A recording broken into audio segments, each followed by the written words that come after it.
Right, so what's left to do? The starter motor needs to be put back together. I'll do that straight away today. I'm also going to start prepping the timing covers ready for paint.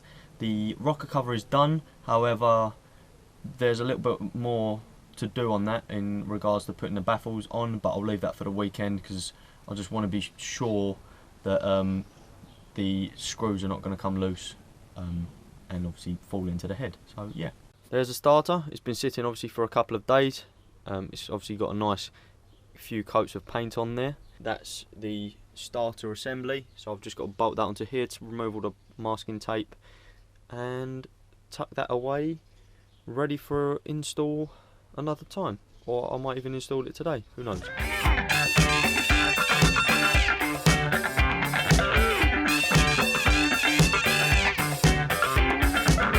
So that's the starter motor rebuilt, nice and fresh. It's a pain in the arse, but you know, it's done. All for the aesthetics. Looks like new. Took me a little bit longer than expected, but it's together and I'm probably going to get it fitted to the gearbox. Cool, so I'm going to torque it up next, and then once that's torqued, it's done and engine is mechanically all complete. Right, so I've cleaned the cover up a little bit, but the little clip that I fixed the other day, or yeah, the clip where I've got the other half off the other one because it was snapped, the epoxy resin that I used was shit and it snapped. So basically I've put some Evo stick in there. I'm just going to let that set so it kind of bonds to it, and then hopefully another day I'll get a soldering iron on it and melt the two plastics together. So yesterday I finished off cleaning the timing covers, and I also applied some plastic primer, and the yellow stuff on this one here is just a high build primer because I went a little bit too deep with the sandpaper. I've literally just sanded them back with 1200 grit, so now I'm just going to give them a quick light dust of primer again, let that sit for about 5 minutes and then go over them with satin black.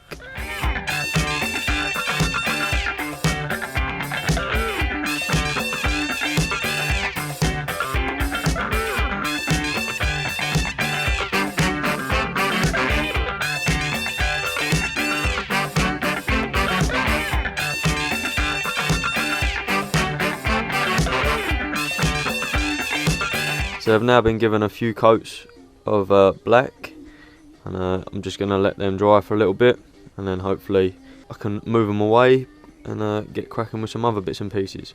So the cover's done, they're off to dry. In the meantime, I have been getting on with the rocker cover. So on the rocker cover, obviously to fit these fittings I had to take the baffle off, which is currently hanging on there, which we'll get to in a moment. As you can see, there's little socket screws in here. However, the ones I've bought are M6 by 12. They have had to be cut down, so all you really need is a Dremel, a pair of pliers to hold them, and then just cut them down, and I'll show you how far I've had to cut them. So that's how much we've had to cut off. Obviously from 12mm, they're roughly 5 to 6, so half the size, just so that they fit inside there. As you can see, there's a few missing. That's purely because I can't get the tap in there, because it is a tapered tap and not a bottoming tap, so it doesn't fit basically. So yeah, but hopefully these will keep it nice and secure and in place. I've got some gasket sealer as well, which is going to go on here to reform the bond. Yeah, so cool, so that's what I'm going to be getting up to now. So the baffle's done. I've basically straightened it out as much as I can. I've taken all the old gasket sealer off, tapped these holes and made them bigger so they line up with the holes here, because I've tapped these holes slightly off centre, but you know, it doesn't matter. They all line up now. I've also got some Granville's instant gasket sealer.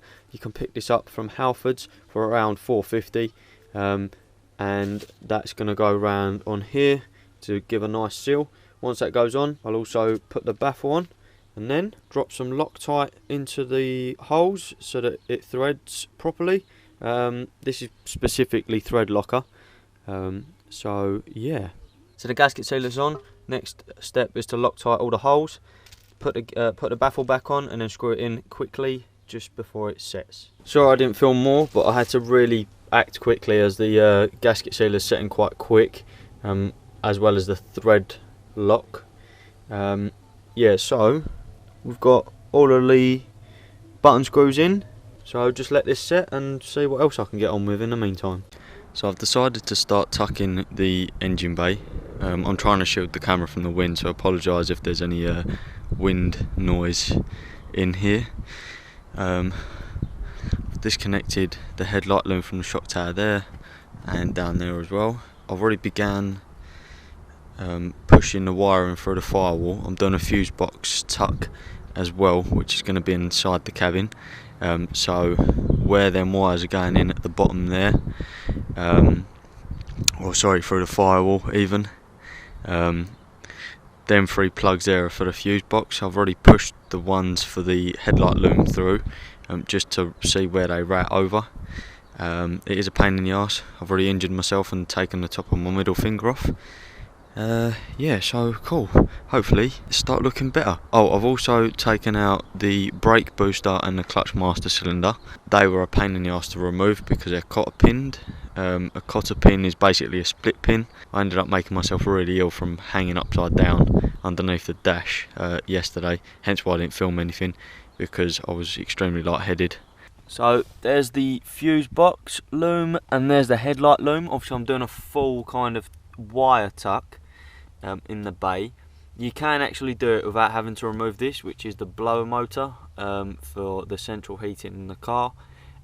Where the wires pass, up there's a void. I don't know how well you can see that. So when you're tucking the wiring on the firewall, you push it towards the right and then down, and then that's where that void is. And then basically you've got to wedge your hand in here in this little gap. There is a void here, and if you put your hands up, you can feel the plug and then just literally pull them through one by one. To do the fuse box, actually to do the headlight and the fuse box, you're going to have to remove the rubber grommet completely. I just cut mine in half, don't really need it, I just need a blank plug. And then to tuck all the wiring, you've got to take all the electrical tape off, and I just cleaned the plugs from the shorting grease that they put on from factory. Yeah, so cool, so that's how I've pulled them through. Now to do the driver's side. So today I managed to get quite a lot done. I haven't filmed a lot of it purely because, you know, I'm just trying to get stuck in. My mate Gary come down and helped me push the car forward off the driveway to get to the passenger door, because where it's so close to the wall I couldn't get the door open to undo the nut for the wing, and obviously to do the wire tuck you need to get to that nut behind the wing. Cool, so I'll now show you what I've done inside the cabin in regards to wiring. Yeah, so we'll go from there. So inside the cabin, down there, we've got the fuse box plugs and also the passenger side headlight loom plug, which will be diverted next time through the door grommet down into the wing. So on the driver's side, I've pulled the driver's side engine loom, headlight loom and wiper motor loom through. So the wiper motor is that one there, engine is there, and headlight loom is there. Nope, other way around on them two. The big pin one is the engine, that one there is the headlight. So again, once I've got everything sorted, pop the wing off, feed the headlight loom through the door down the wing, and then basically feed the big engine loom pin plug whatever through the firewall once more, and have that tidied up. The wiper motor plug is going to go alongside headlight loom at the door, and then it's going to kind of rat its way into the scuttle panel nice and discreetly. So yeah, so now I'll show you what they look like from the engine bay. I'm going to try shield this from the wind as much as possible. So over there, that's the driver's side loom, and that's where that will be coming out from. Obviously the headlight loom will be tucked behind the wing. On that side we've got the fuse box loom, which will be plugged up as it's not coming back out. The little tissue area underneath is the other engine loom, which will be making its way back out. I've also completely taken out the loom for now, until I get some more areas tidied up. Take some stuff off. I need a new headlight because a bracket's broken there, so that's annoying. So if anyone's got a passenger side pre-facelift EK headlight which is powered for electronic switch thingy, please let me know. I've also tucked the cable thing for the latch cable. God, I'm so tired. yeah, so the next step will be to remove the engine mounts, the expansion bottle, power steering bottle, engine mount, and basically mark out all the holes that don't need to be here, and get them ready for welding. But that's for another weekend. Cool.